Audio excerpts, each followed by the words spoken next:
A lot of politicians have been arriving here from different political parties, going into separate committee rooms to strategize about what exactly they expect. And at 11, they go all into a meeting. Those senior politicians go into a meeting where they are briefed by the Finance Minister Enoch Godongwana ahead of that 2 p.m.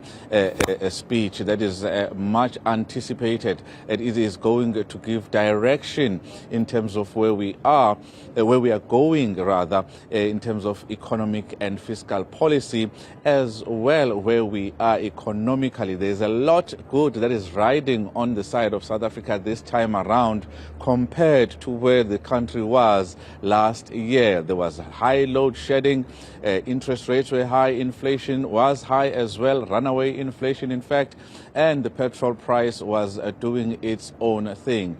The picture is much different. We've had 200 days of no load shedding.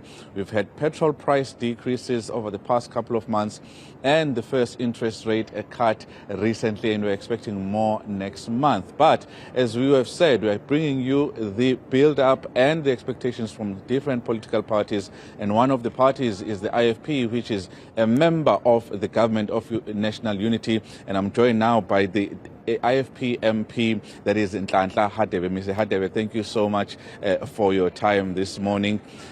What is going to be the most important part for the IFP in this year's midterm budget policy statement? Thank you for having us.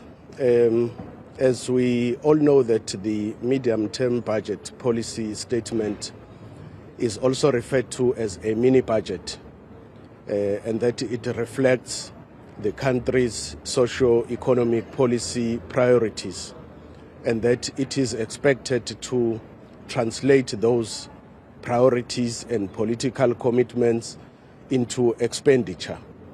Our expectations as the IFP are not really far from what is happening on the ground, in that we expect the Minister of Finance to give priority to disaster management, give priority to Home Affairs so that the department will be able to cap this free flow of illegal immigrants, give priority to the Department of Police so that our men and women in blue are able to face these escalating incidents of crime.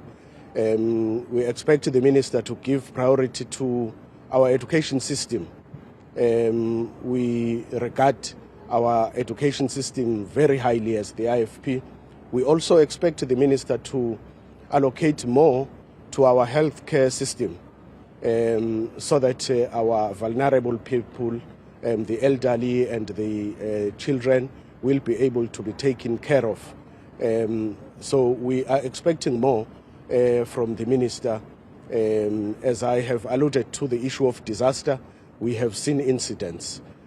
So our disaster management teams need to be able to respond accordingly and swiftly in cases. As a member of the GNU, Mr. Radebe, have you made these wishes and recommendations known to the National Treasury? And if so, as a member of the GNU, should they not make it to the final print, what would that read like to you as an important member and stakeholder in the GNU? Well, the IFP, not only because it is part of the GNU, the IFP has always believed in negotiation and roundtable discussion. We've engaged in the portfolio committee. We are engaging with the minister. We will continue to engage even after this important delivery by the Minister of Finance. And it is worth noting that the GNU, which we are part of, has received a very positive reception from the public out there. You've seen the inflation decreasing. So raising these points did not only start when preparing for this function. We started long time ago because when we entered into this arrangement, the Government of National Unity, there was a lot of discussion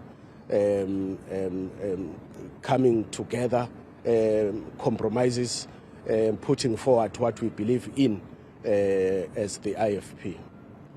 Mr. Radebe, thank you so much for your time. IFP MP, and of course, who is speaking for the party as far as the finance matters are concerned, saying that this is indeed a litmus test for the for the Government of National Unity, and something that is quite important when it comes to some of the issues that they have raised to be seen to be implemented in this year's MTBPS by Enoch Godongwana come 2 p.m.